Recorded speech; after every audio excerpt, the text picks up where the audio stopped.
أشهد أن لا إله إلا الله. أشهد أن لا إله إلا الله.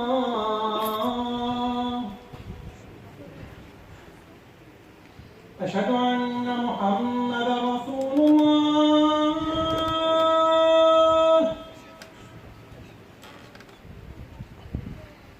أشهد أن محمدا رسول الله.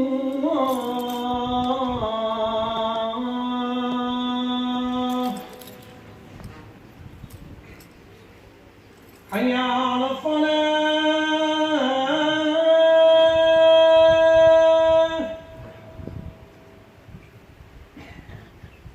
حي على الصلاة.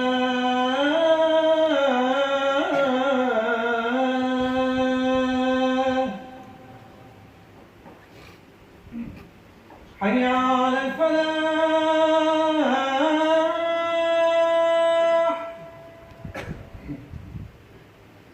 حي على الفلاح.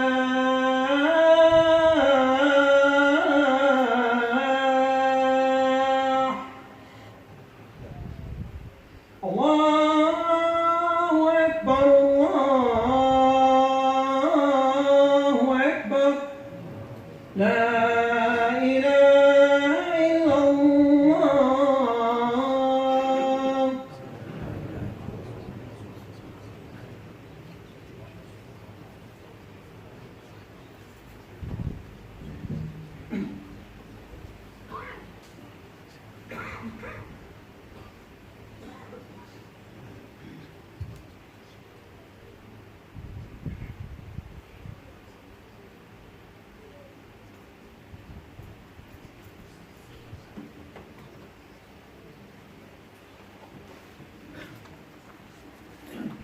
الحمد لله الذي بتحميده يستفتح كل كتاب، وبذكره يصدر كل خطاب، وبحمده يتنعم أهل النعيم في دار الجزاء والثواب، وباسمه يشفى كل داء، وبه يكشف كل خمة وبلاء.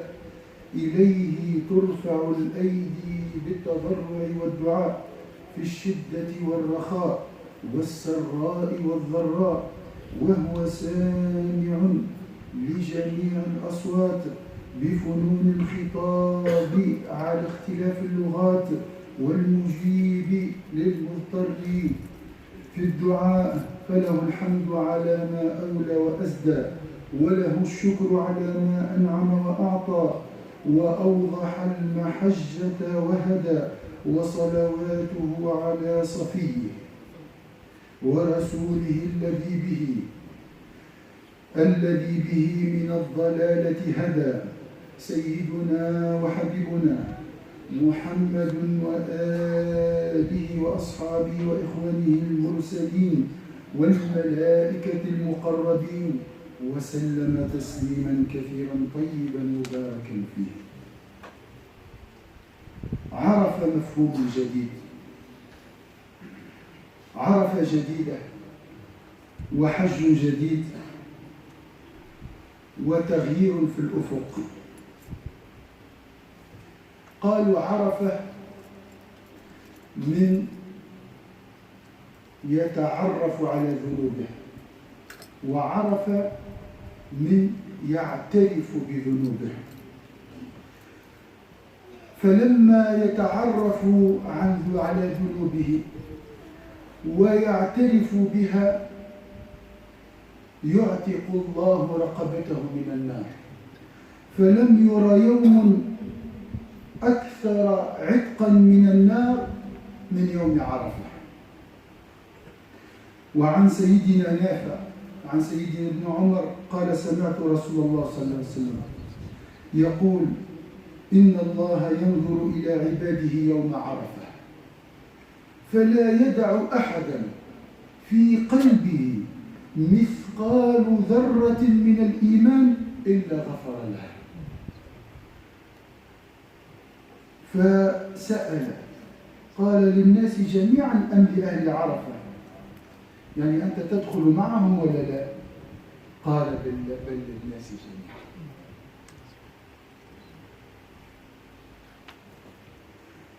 يوم عظيم قال عنه الله عز وجل كما روت ساداتنا العلماء، قالوا اليوم الموعود هو يوم القيامة، والشاهد هو هذا اليوم يوم الجمعة، والمشهود هو يوم عرفة، فأقسم الله به. وقالوا من أعظم الذنوب أن ينصرف المرء من عرفات ويرى أن الله عز وجل لم يغفر له. وقالوا لما حج سيدنا آدم عليه السلام ووقف عند عرفة سبحان الله تعالى قال ربنا، ما قالش ربي، ربنا ظلمنا أنفسنا، ودعاء سيدنا إبراهيم مستجاب. ويوم عرفة يباهي له بك، يباهي أهل الأرض أمام أهل السماء.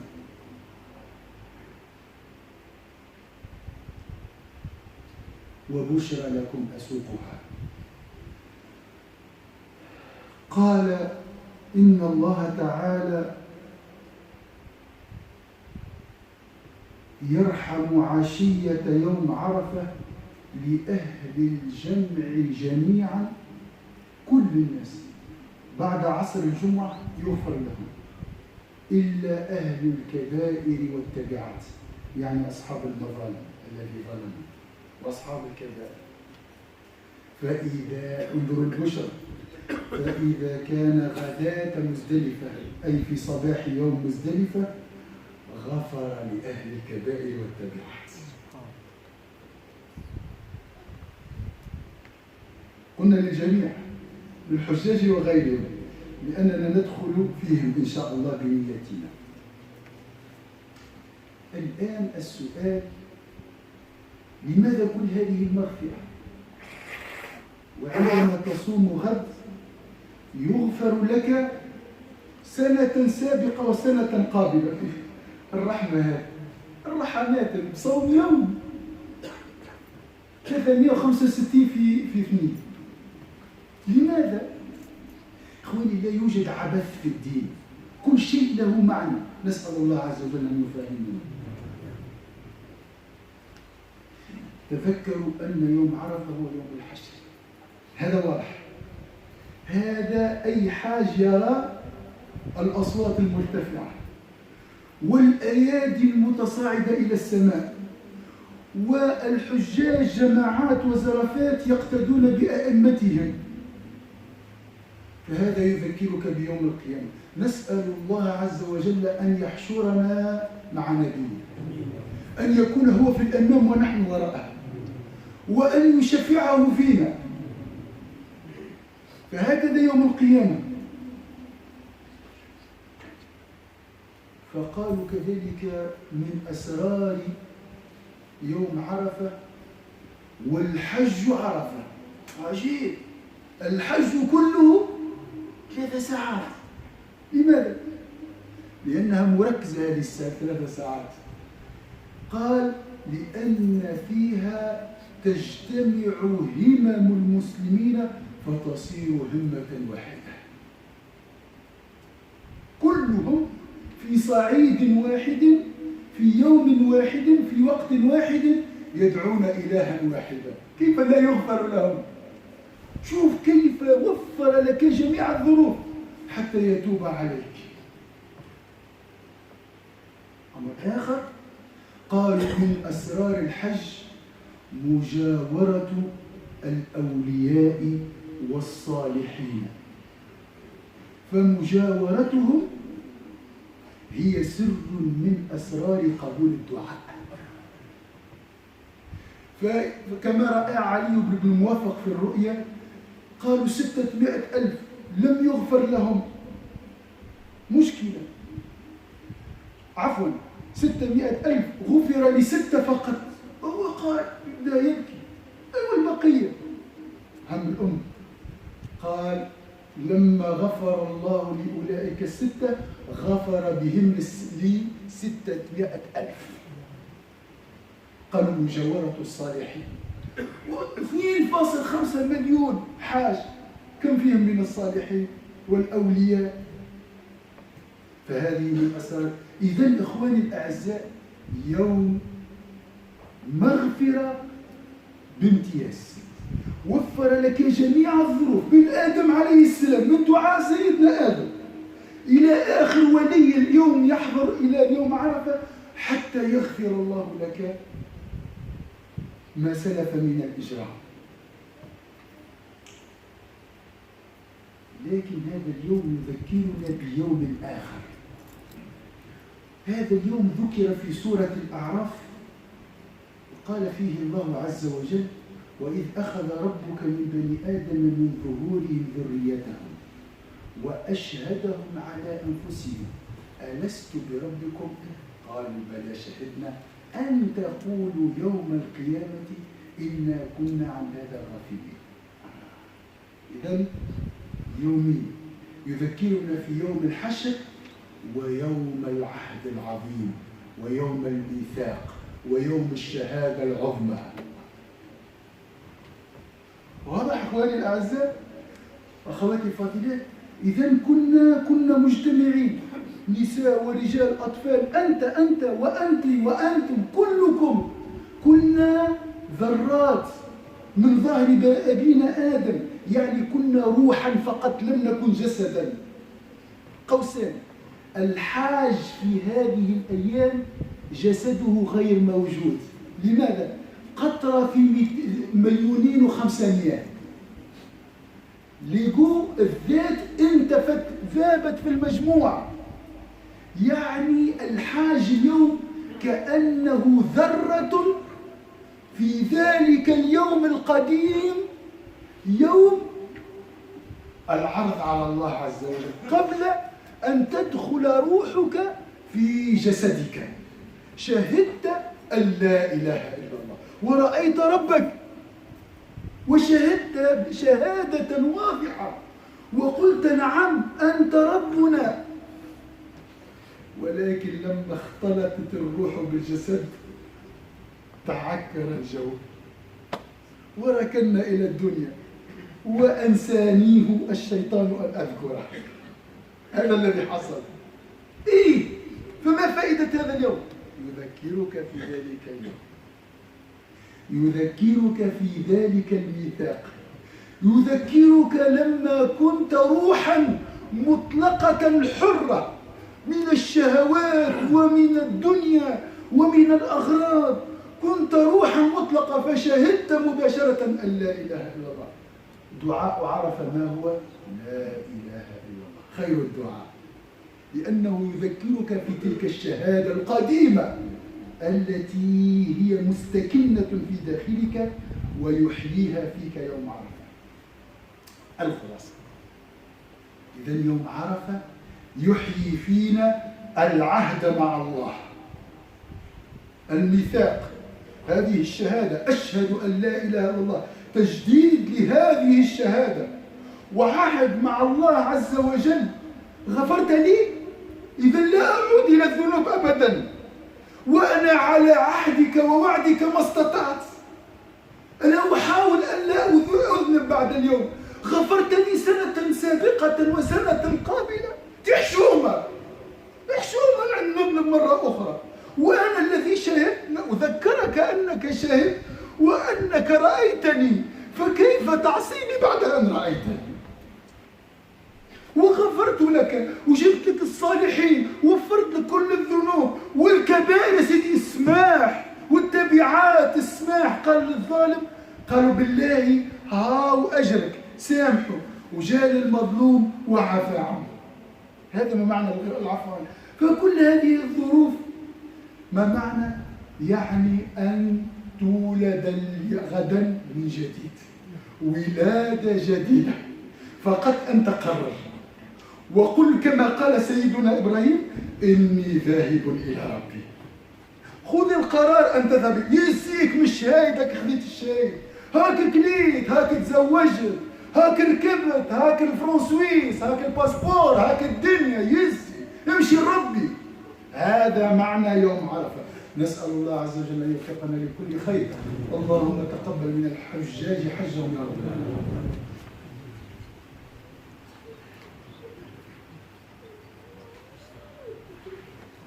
الحمد لله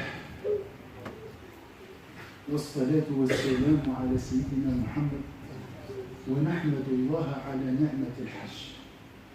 Nous remercions Allah infiniment pour le bienfait du Hajj. Et je précise ici, on remercie le bienfait du jour de Arafah. Le jour de Arafah nous rappelle deux moments de notre vie.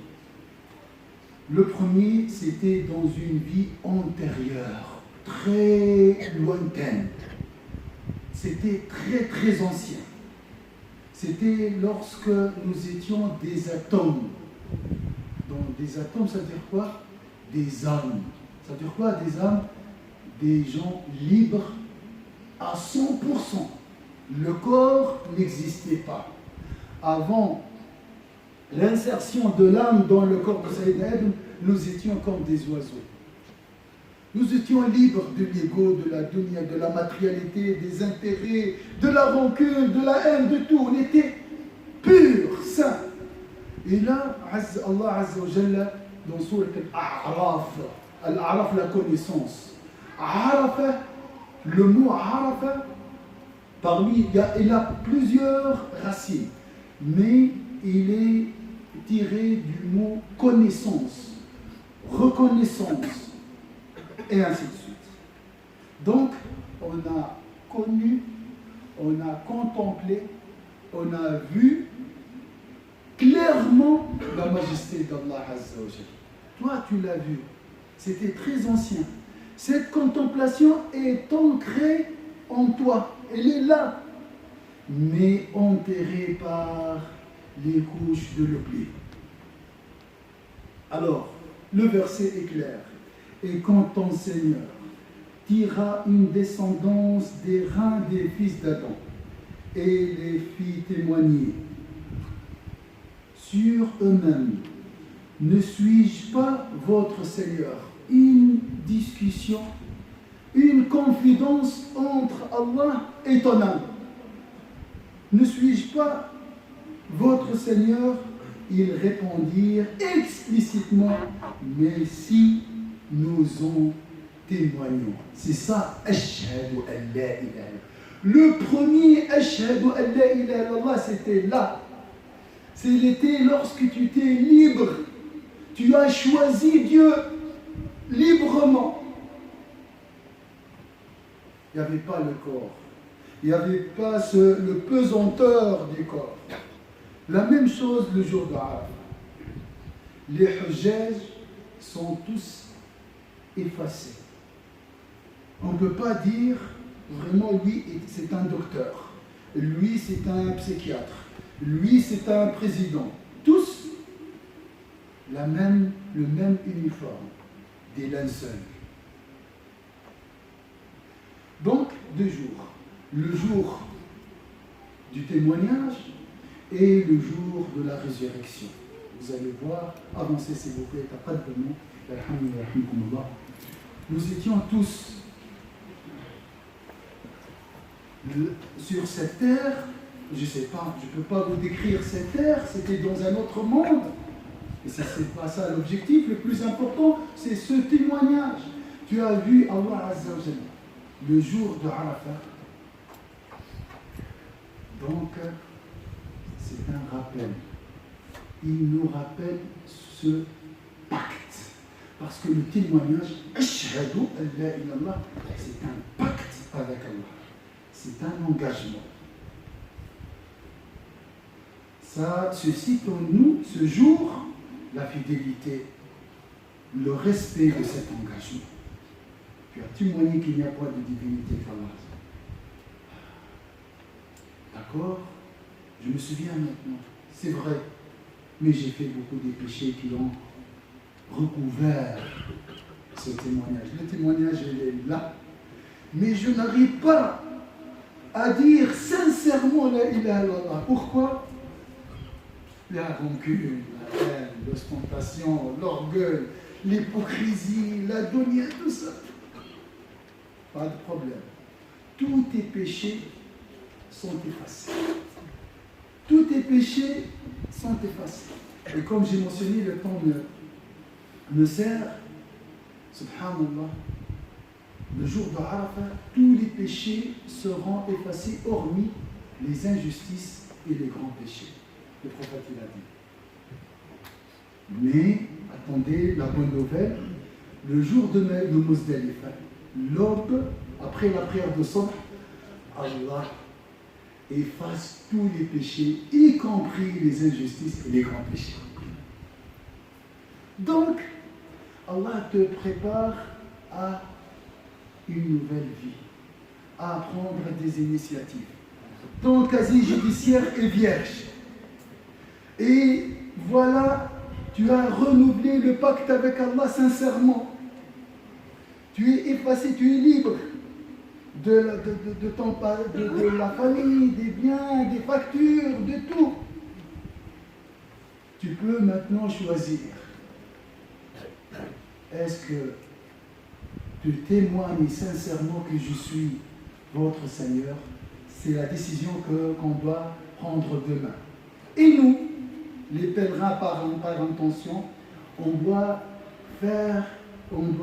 essayer de vivre l'état de Hujjaj. Comment? On doit s'effacer à travers le jeûne. Purifier le cœur pour essayer de contempler la majesté et la beauté d'Allah Azza wa Jalla de nouveau. Pour revérifier ce moment, je crois que c'était le moment le plus beau de notre vie. Wallah, je crois que notre malheur réside dans cette séparation, dans l'oubli de la beauté d'Allah Azza wa Jalla, ou dans cette quête de ce moment très ancien.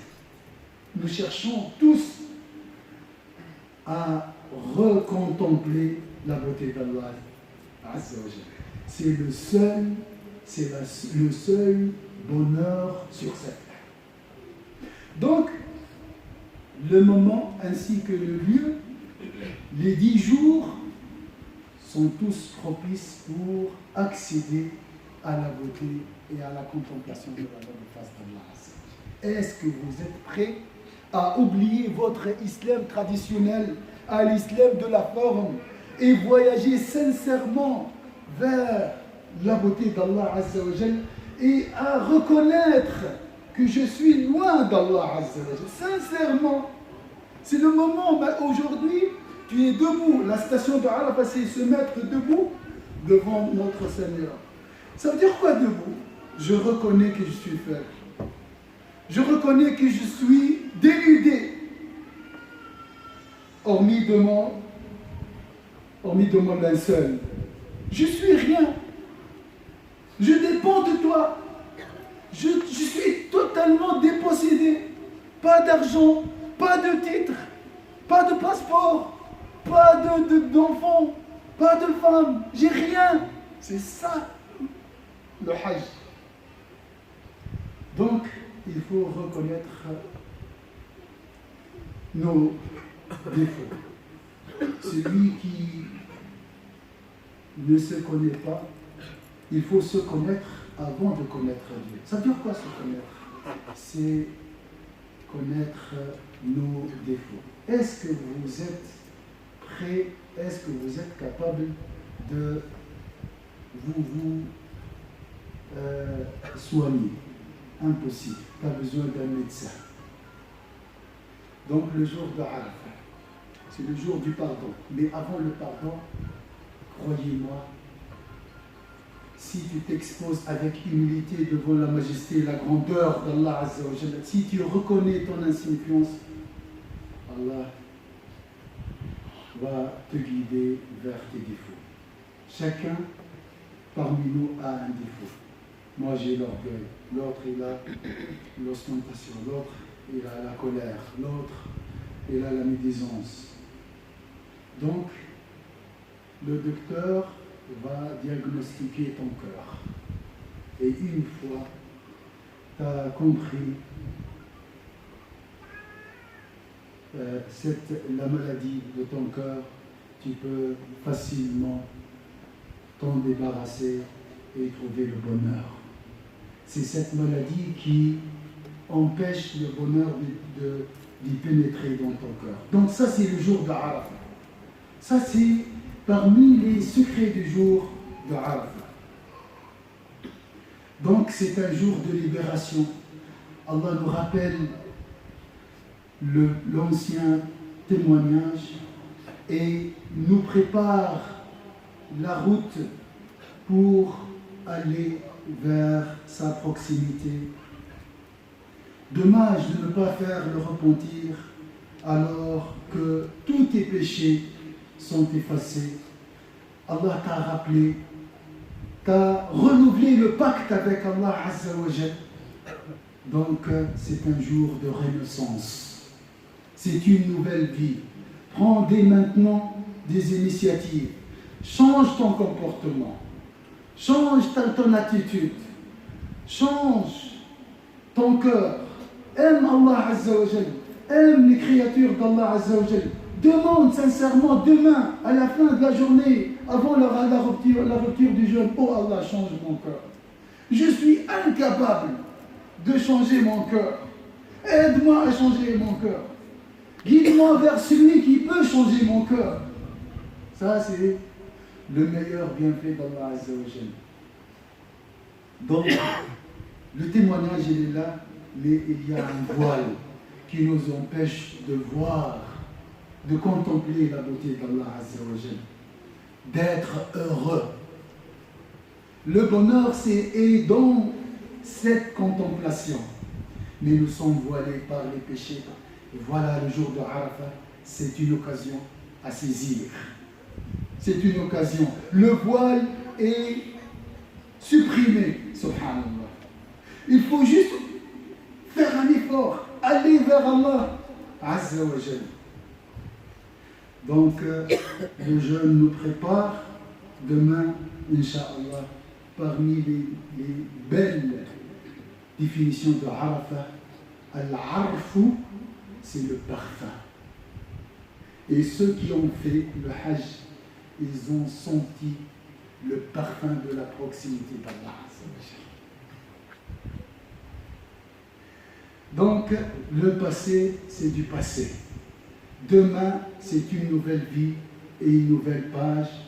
Tes péchés, même les grands péchés, Inch'Allah, seront effacés selon le hadith, pas seulement pour les pèlerins, mais tout le monde, Inch'Allah, seront, Inch'Allah, pardonnés, qu'Allah nous guidera dans le droit chemin, qu'Allah nous donnera, Inch'Allah, des bonnes initiatives et qu'il nous aide, Inch'Allah, à faire des révisions et le bon bilan pour, Inch'Allah, finir notre vie par La ilaha illallah.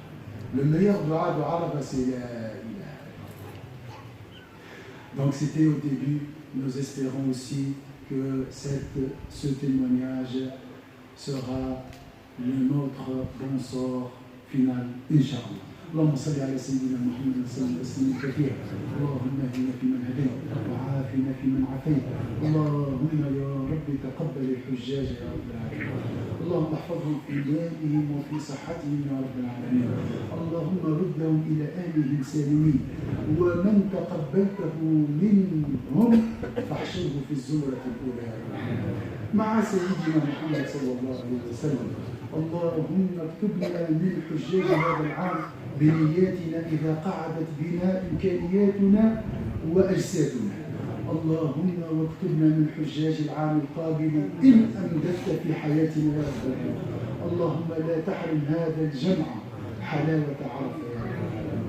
اللهم من عليهم يا رب بمغفرة الذنوب جميعها كبيرها وصغيرها يا رب العالمين. اللهم غير أحوالنا فرادى وجماعاتنا. اللهم خير أمتنا. اللهم أصلح أمتنا يا رب.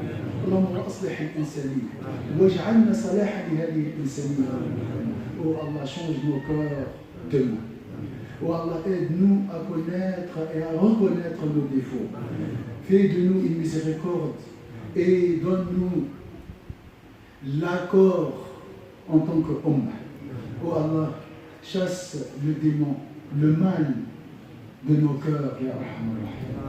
Remplis nos cœurs par ta miséricorde et fais de nous une miséricorde pour l'univers. اللهم يا ارحم الراحمين هذا الدعاء اللهم فرج على اخواننا في فلسطين. اللهم فرج على اخواننا في فلسطين وفرج على جميع المستضعفين يا رب العالمين. اللهم تقبلنا يا ارحم الراحمين. صل اللهم وسلم على سيدنا محمد. تقبل الله منا ومنكم. غدا ان شاء الله يوم عرفه صيام، ويوم العيد ان شاء الله الصلاه الساعه 8:30 لقيام العيد ان شاء الله. والنطق الصنق à 8h30 ان شاء الله. الله أكبر الله أكبر. أشهد أن لا إله إلا